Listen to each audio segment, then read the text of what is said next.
It's the Security Weekly News, episode 427.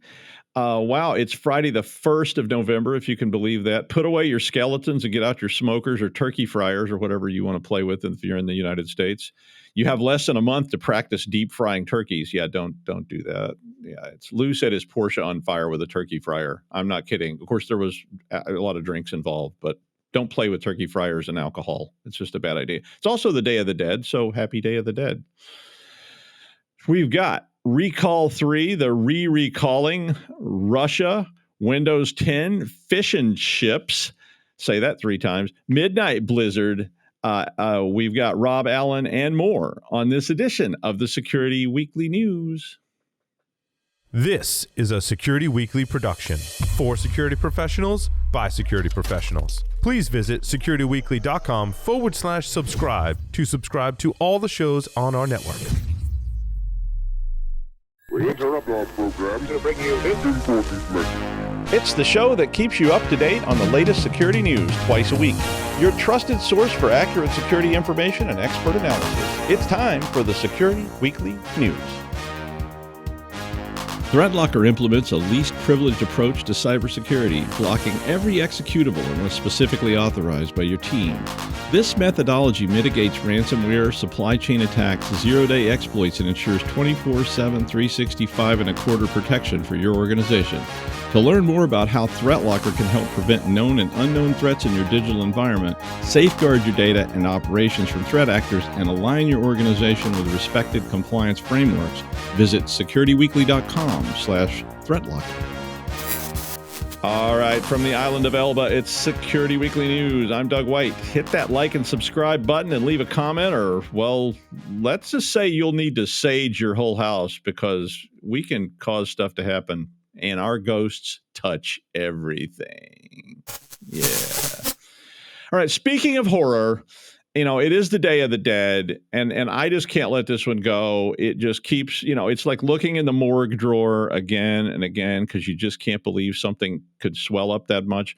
You just can't stop yourself. Well, anyway, once again, it's Windows Recall 3, Bagan versus Mothra, the remothening. Yeah, it just won't go away. Now, if you don't recall, see what I did there? In the drive to put AI in everything from motor oil to your Uncle Mort's truss, Microsoft became convinced a while ago that what we really need is a way for Windows to capture everything on your screen every 5 seconds and store that in a secure, I'm making air quotes if you're just listening, in a secure database that would then be analyzed by an artificial intelligence for later use. So you were looking at cat nail clippers at 9 a.m. and you ordered a case of gin delivered at 9:30. What the hell's the AI going to do with that? I mean, really, but okay, I'm sure capturing my screens will always be secure since you always only issue secure products, right? But then in October, you patched 5 0 days and 118 flaws in Windows 11. I mean, and that's a monthly occurrence, if not weekly. Right. Secure. No way this is ever going to be a problem. Anyway, Recall had originally been announced way back in the early part of the year. Then they said in June it would be released and it was going to be the next big thing. And oh my God, you have to have it. Then public outcry, dismay, people tearing out their hair, is just crazy, caused it to be delayed until October. So they immediately pulled it back and said, well, okay, we'll make some tweaks. And they delayed it till October. Well, now it's October, and it's being delayed again. Now they're saying December. It's kind of like saying this explosive suppository is totally safe, and then saying, well, I know those ones that exploded last year, but not like that. But we're going to delay the totally safe explosive suppository to ensure that it's safe by taking additional time to refine the safe experience. And then later saying, we're still ensuring this perfectly safe product will be safe and will be refined to be even safer than the safe product we were telling you about before. And now we're going to release it in December and it'll be fine. I can't wait. I mean, initially, you couldn't even opt into this thing. They were just going to put it on all Copilot laptops. It's a nightmare product. If they were trying to tell me they're going to send me a box of rabid bats, I would be happier. I mean, I don't understand what it would do besides probably try to change my default search engine to Bing and my default browser to Edge over and over again. It probably won't even butter my waffles. I mean, it's time to take old Yeller to the shed on this one. It's a rabid weasel with, I don't know, Ebola. But they're going to send it to you. You're going to get it. Yep. Any day now. And it's perfectly safe. Always. Yeah, of course. There's no 0 days. Never. All right. And then every time Recall rears its foaming rabid maw, I bash Microsoft more that day. Microsoft announced that Windows 10 home users can delay switching to Windows 11 for 1 more year, but you will have to pay $30 for extended security updates. Wait, they still need to add security updates? No. The plan was originally announced back in December of 2023, but they didn't have a price. Now they have a price. Windows 10 will reach its carousel in the year of the city, 14 October 2025. Anybody get that? Can anybody get that reference? I said that earlier, and I was like, I wonder if anybody will get that. Some of you will. Anywho, once that happens, there will be no more bug fixes or security updates, as new vulnerabilities may still be found. Now, of course, perfectly safe and secure. We should start a pool on how many 0 days will be in Recall the first year. But hey, Windows 10 users, you have a chance to extend it. There are some problems here in that not all hardware, and this is why people didn't update to Windows 11, because guess what? A lot of hardware won't support that update. And 62% of people still run Windows 10, and only 33% have adopted Windows 11, even though it has actually been out since 2021. I'm not sure why it's not called Windows 21, but okay. So you can pay to keep getting patches for another year, but at some point it is going to be a hardware issue regardless. So as of 2025, you'll be out. So some people are still running Windows 7. It was about 3.3%. I checked this morning and they said about 3.3% were people running Windows 7. And I'm sure somebody's got a good old Windows 98 second edition running somewhere. I can sense it. It's like a disturbance in the force. Yeah, it's out there. I know it is. I actually know where there's a machine sitting with Windows 98 on it. It's not running, but I know where it is. It's like right over there. Fish and chips.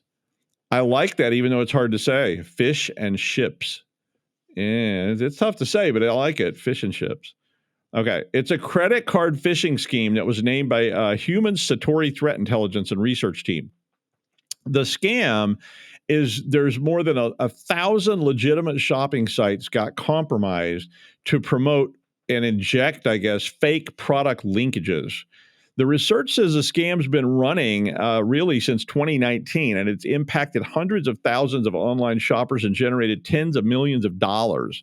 So Fish and Chips built 121 fake online stores that receive traffic from search engines and listings and on these compromised sites. Although I guess the search engines just put up regular listings. But the lures are typically for rare or high demand items at bargain prices with, wait for it, free shipping. Say it as a so. You always wanted a novelty oven mitt that looks like a Nintendo Power Glove, right? There was an Indiegogo campaign a few years ago that made these things, and they sold out of them in minutes. And then, there's no more. But hey, this site has 3 left, and it's free shipping. I always used to ask Lou why he bought something weird. Like you'd be in his house, you go, why do you have a 2.1 gigajoule transformer? And he would go, it had free shipping. And I'm like, okay. Well, I'm glad that you got free shipping. He wouldn't buy anything without free shipping. But so they post it on a legitimate site, redirect you to a scam site, and it looks like you're buying some product that you really, really want. And then they charge you. And then they also have your payment information and credit card and that little secret number that doesn't protect much of anything. But, hey, they have them. And basically, no shipment of Pan-Galactic Gargle Blaster kits will ever be forthcoming. The attackers are exploiting a plugin called Divi Sumo Lite, which has a cross-site scripting bug that there's no fix for, and it's all on WordPress. So you may want to warn your people, since this could be used for a lot of stuff just besides credit card scraping. I mean, that Gibson SG you were going to buy me for the holidays for $11 with free shipping. Yeah, I doubt that's going to show up. Right. Fish and Chips may have crumbled, but it will be back. Can't get away from it. Speaking of lures, while a 1937 Cord 812 for $1,000 might get me to click, another lure is pretty scary too, and I've seen these kind of lures a lot. This one's a copyright infringement notice from a law firm, or just in general. Cisco Talos reported this one, and they said that the attack, which is mostly in Taiwan currently, is spread via an email. It has an attachment, of course.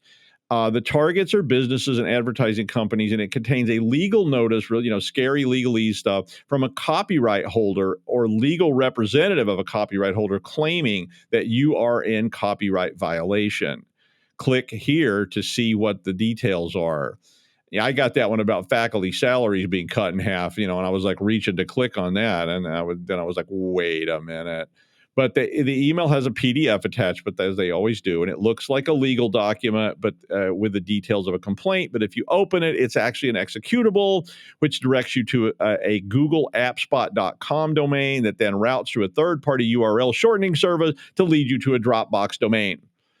And if you do follow this to its obvious conclusion, that domain then infects you with Luma C2 or Radamanthys, which are both info stealers, which harvest your credentials and other personal details. Yeah. So once you get a household robot, it'll probably harvest your organs too, right? So you just keep clicking, and then eventually the thing just whips out a scalpel and throws you on the table. And yeah, I mean, there's a bunch of steps here where you should have turned back. When you got to the cursed forest sign, when you got to the piles of bone, laying beside the trail outside the cave. But, some people are just going to have to go in that cave no matter what. So think about it. How do we stop this? All right. Midnight Blizzard. Good name. It's a Russian nation-state backed bad guy, and they have been running spear phishing campaigns against thousands of targets at more than 100 organizations in the U.S. and Europe. They've been targeting. This list amused me because they said government, academia, defense, and then they went on and said and also non-government. So I'm like, so you could have just said everyone from square one instead of having to list all these things. But government, academia, defense, everybody else. And this campaign's been running since the 22nd of October, and it used a signed remote desktop protocol configuration file to gain access to the devices. So this is one of these side-loading kind of attacks, right? You end up with this remote desktop config file that side-loads a DLL that's a legitimate, it looks like a valid DLL, but it's actually, I guess, got bad things embedded in it. They may impersonate Microsoft employees, and they've used all kinds of other lures. They should offer to protect you from recall. A lot of people would click that. Yeah, I don't like recall. But anyway, so now when Velma pulls the mask off of Old Man Midnight Blizzard, it was really Cozy Bear all along. Yeah, we know Cozy Bear. They're run by the Foreign Intelligence Service of the Russian Federation of the SVR, which I think used to be the KGB, I think. Maybe not. I don't know. Some Russian service. But their main directive has been to gather intelligence and has been in operation since about 2018. Now, look, here's the other point of this. RDP is dangerous on any given day. Allowing people to connect to desktop servers or anything else locally via RDP is always going to be a problem. And letting people internally connect to things via RDP is also dangerous. So I hope you're controlling it in both directions. I mean, it could just really be a problem, whichever direction it's running in. I mean, why do you think if you look at your logs, you see 8 billion times a day a scan for port 3389 TCP? RDP is why. Block this thing. Seriously. I mean, really. All right. Emerald Whale is a criminal operation that got found out after they dumped more than 15,000. I just like this story because it was funny. 15,000 credentials belonging to cloud service and email providers in an open AWS S3 bucket. Apparently, these guys went on a massive scanning campaign in August and September looking for servers with exposed Git config and Laravel environment files. Don't do that. Then they abused misconfigured web services, which allowed them to steal credentials, clone private repos, and extract cloud credentials from the source code. And then those credentials allowed them to access more than 10,000 additional private repositories, which probably also had cloud credentials in the source code, and great fleas have little fleas upon their backs to bite them. Did I say I dressed as Augustus de Morgan for Halloween? No kids got it. I'm like, who am I, kids? And they're all like, I don't know. I was like, they were like, a peasant. I was like, no, it's a burlap. It's the Middle Ages. Come on, I'm Augustuston, Oregon. What's wrong with you? No candy for you. Get off my property. But anyway, these guys screwed up their bit bucket and got caught. Now, the creds were probably worth $500 or more per credential. The lesson for you, though, not to commit crimes, but the lesson for you is to check your Git repositories, check your buckets, and make sure that you have best practice going on there and you don't have credentials in those things, because somebody, live by the bit bucket, die by the bit bucket, right? I mean, seriously. All right. So we've got a surprise for you today. Our friend Rob Allen is coming back on, and Rob has been on the show before. Rob is the chief product officer at ThreatLocker, which is cool. ThreatLocker is a cool sounding name, and being the chief product officer of said cool sounding name sounds pretty good to me. He has almost as much experience in this industry as me. Well, actually not, because he's kind of youngish, actually. But compared to me, he's like practically a teenager. So I trust him. Hi, Rob. It's great to have you back. That is extremely kind of you, Doug. Ish. Ish. Could I just say, thanks for all that chat about fish and chips. I'm hungry now. Yeah, me too. Yeah, that was the problem with the name as well. It made me want to go grab something. I also can't help but feel you missed an opportunity when you were talking about RDP, telling everybody what RDP stands for. I didn't say it. Ransomware Delivery Protocol. Okay. Boom. Yeah, you nailed it. Okay, good. That's good. I'm gonna write that down. Advice, though. Shut that down. I'm going to write that down. Yeah, shut that down, or at very least block the hell out of it. Interesting exercise, actually. Just something I did to show some people recently. Go on to Shodan, and you can search Shodan for open RDP ports, and you can do it in a particular location. So I did it for Orlando here a couple of months ago, and at the time there was close to 900 devices with RDP exposed to the internet. I mean, they are just a brute force away from a ransomware attack. It's terrifying. Yeah. I mean, it's just ridiculous. I mean, and it may not even need to brute force it, because they may have creds with all your domain on them. So if they, that is true. Literally, they go out and look for domain creds and just go, well, look here, I bought 500 of them for $75, and let's try all these on MrFufu.com. And guess what? There you go. They're in. Yep. Probably in as admin even. It's just like crazy. So, yeah, let's block it. Yes. Okay. So you're going to talk about United Health.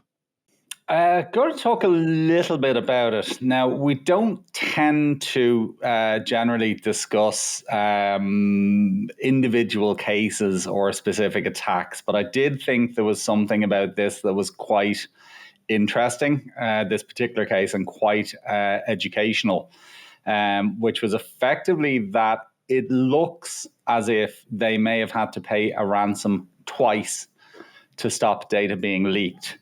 Now, paying a ransom once to stop data being leaked is bad enough, but paying a ransom twice to stop data being leaked is downright not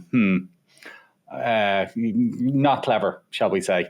I am of the opinion, and look, I know everybody's got their own individual cases. Everybody's got to try and get their business back up and running in the event of attack. So there's all manner of different considerations when you're deciding whether or not to pay a ransom. But I've always said that, first and foremost, by paying a ransom, you're just propagating the problem. The fact is, if people didn't get paid, if these gangs did not get paid, they would not be doing ransomware. The only reason they're doing ransomware is because they get paid. The other thing is, you are fundamentally basically advertising yourself as one who pays, as a payer. And it makes it more likely that you will get hit again and again and again. And in this particular case, and as this illustrates quite beautifully, is that you are fundamentally dealing with criminals. And just because a criminal says, hey, yeah, it's fine, I'm going to delete your data, nothing to worry about, doesn't actually mean that said criminal is going to delete your data. So I just thought that particular part of this particular case was quite instructive. I've spoken to people in the past who have paid for no other reason than to stop data being leaked. In one particular case, they were advised by their legal to pay the ransom to stop the data being leaked. But just seems very, very, very unwise when fundamentally you are dealing with criminals. They're probably not going to be the most trustworthy individuals in the world. So how do you know they have stored it securely? How do you know they haven't shared it with somebody else? How do you know they're not going to come back in 6 months' time going, hey, you remember we said we were going to delete your data? We actually didn't. Pay us more. So, yeah, I just thought that particular part of this particular case was quite interesting. Well, I completely agree with you. I mean, I was talking to someone who had been ransomwared, and it was a much smaller company, and they paid the ransom. Same thing. They had advice. Somebody said it would be cheaper for them to pay the ransom than to fix it. To try to get restore all their backups or whatever. And they paid it, and then the people ransomed them again, because they didn't fix the basic problem that existed. I mean, this is simpler than what you're talking about. Mm-hmm. But again, they're criminals and they're exploiting you. And it's amazing how people don't fix things, even if maybe they don't know. But, I mean, if you've got a login on something that they have, or they've installed a backdoor in your system and they came in through it and you have no idea how they did it. And this person who called me was saying, do you have a way you can figure out how they're getting in the system? And I'm like, well, I don't know. I mean, it may take time. You need to air gap everything, because they're just going to come back in and hit you again. And he said, well, we can't afford to do that either. And then guess what? A day later, they get ransomware again. Maybe not even by the same people. It may be somebody else scanning for the same, problem that the other people took advantage of, or maybe they got the same person to click on the same link twice. Not unlikely at all. But again, the fact is, I am Rob's complete lack of surprise when I hear stories like that. I mean, I have to say that some of these gangs, they're part of the service, and I saw you use scare quotes earlier. I'm going to use scare quotes here. Part of the service that they provide when you do pay the ransom is to tell you how you got hit, how they got in, and how you can stop it happening again. Now, again, given that information is coming from a criminal organization, it might be useful information. It might not be. It might not be the actual way they got in. They might keep that back door open just in case they need it in the future. So it all comes back to don't trust ransomware gangs. And they may not even know. I mean, they may have bought the access from somebody else, because there's companies that sell access to your network to ransomware people, and they may not even know how they got in. They called Bill's all you can eat network backdoors, and Bill said, "Yeah, here's the login. Go ahead and do what you want." Yeah. So it may still be there. It could be a user account. It could be an exploit. It could be all kinds of things. All of those. Well, I mean, so in the terms of people dumping your data, and I do get why this is terrifying to a lot of companies, because, I mean, they're not even necessarily that they're up to no good, but they've got proprietary information, they've got internal emails and so forth. What do you suggest that people do about this? I mean, how do we deal with this problem? Sounds really obvious, but don't get hit in the first place would be a really good place to start. I mean, this particular case, I mean, they stole 6 terabytes of data, but the way they got in apparently was via a Citrix remote access service, which did not have multi-factor authentication enabled. So multi-factor authentication, all the things, would be a pretty good place to start. But as I said, it seems that health care in general, health insurance, hospitals, etc., are a particularly attractive target to ransomware gangs.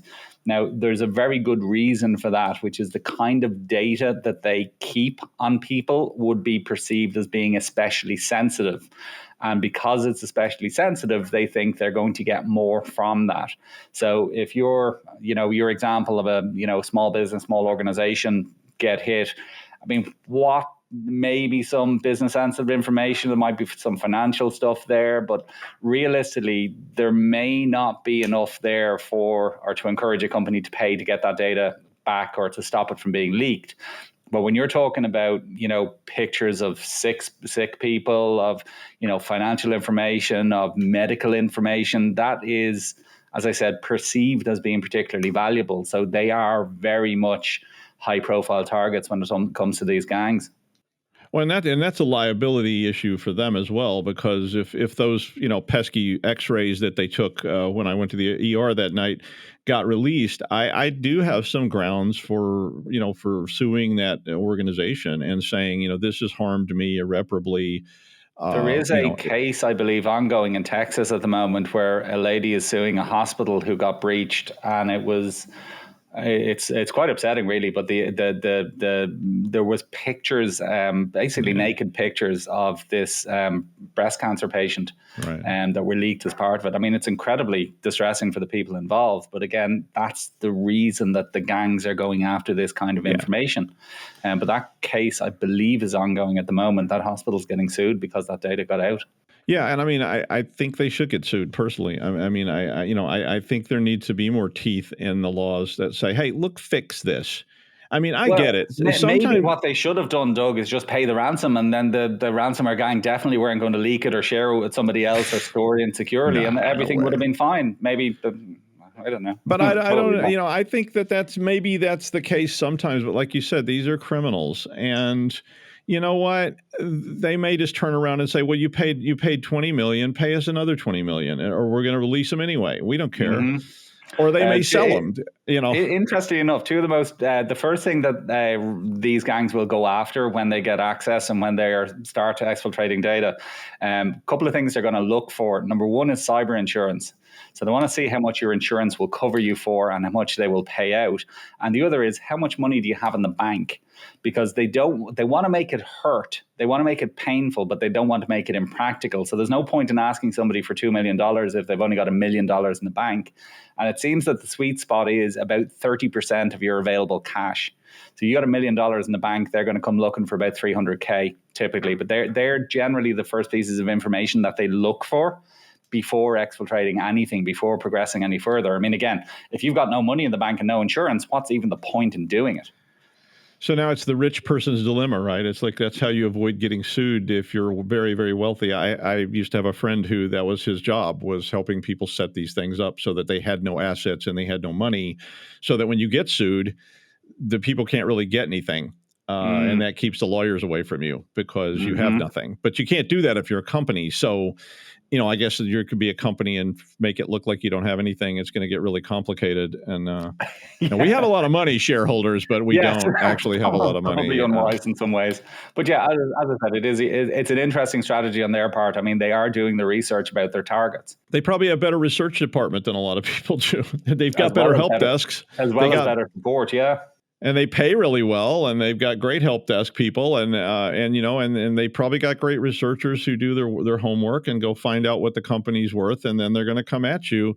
And so I think your first comment about just don't get hit in the first place is probably is a good one. And one of the main ways to do that, of course, is to have multi-factor in place. And another way, of course, to do that is to patch and block services and look for this stuff. Look, patching is important. I will never say patching is not important. You should always patch your things.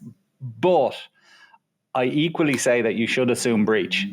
So work on the principle, work on the basis that they're already in right now. So they're either in right now or they are going to get in at some point. And operate on that basis. I mean, it's similar to actually this data that's been leaked. I mean, there's 100 million people's data has been leaked. So it's probably social security numbers, addresses, phone numbers, basically all the information you need to steal somebody's identity. And people are probably wondering, what should I do about it? I mean, but you should realistically assume your information is out there anyway and work from that position.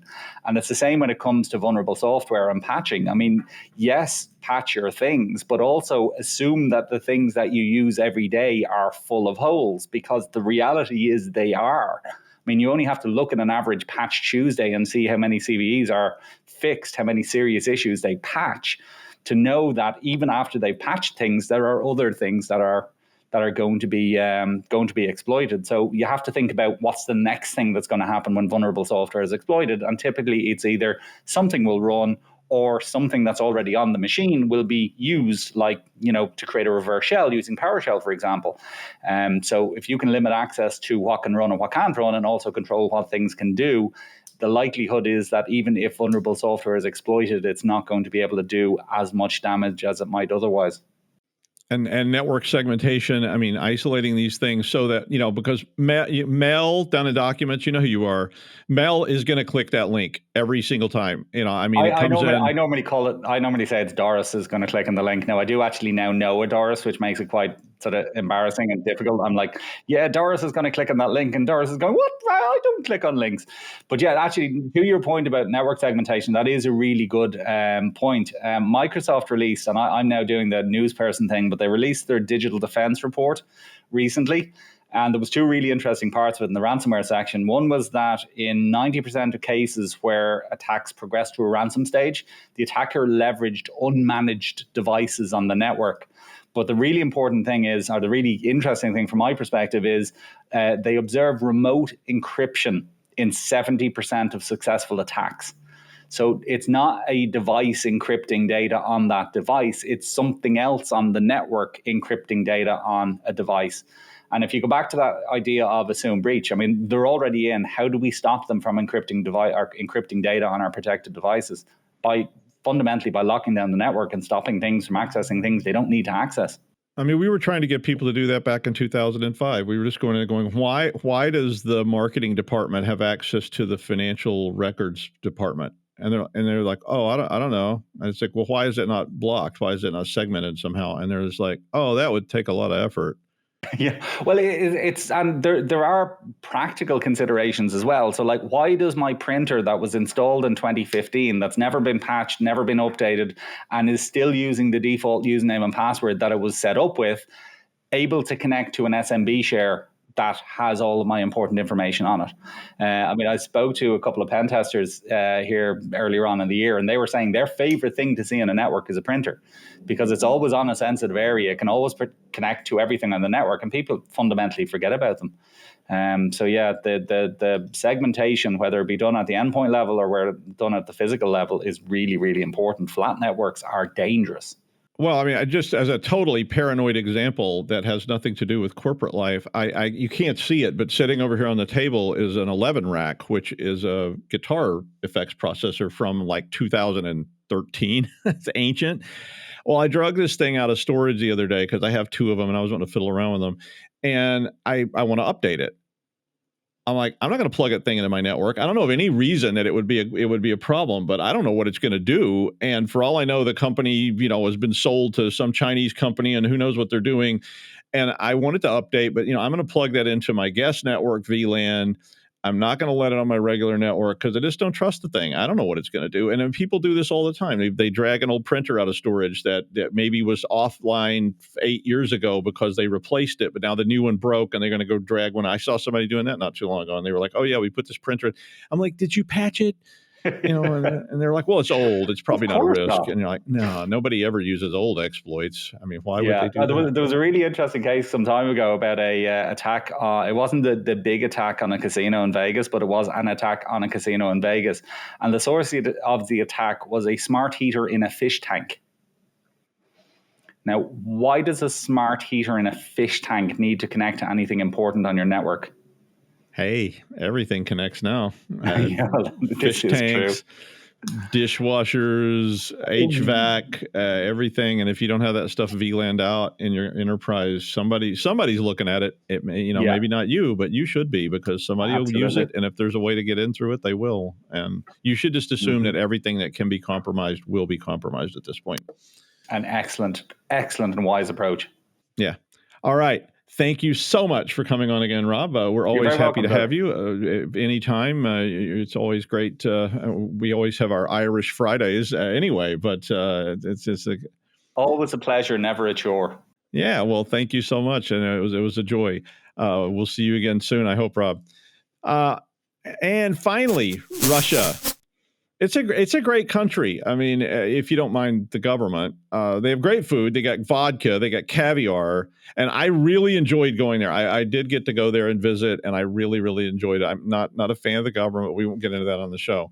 But a Russian court, let's just listen to this, has fined Google. You're going to have to listen carefully here. 2 undecillion rubles. Undecillion, UN. So if you don't know what that number is, it's a 2 with 36 zeros after it. Yeah.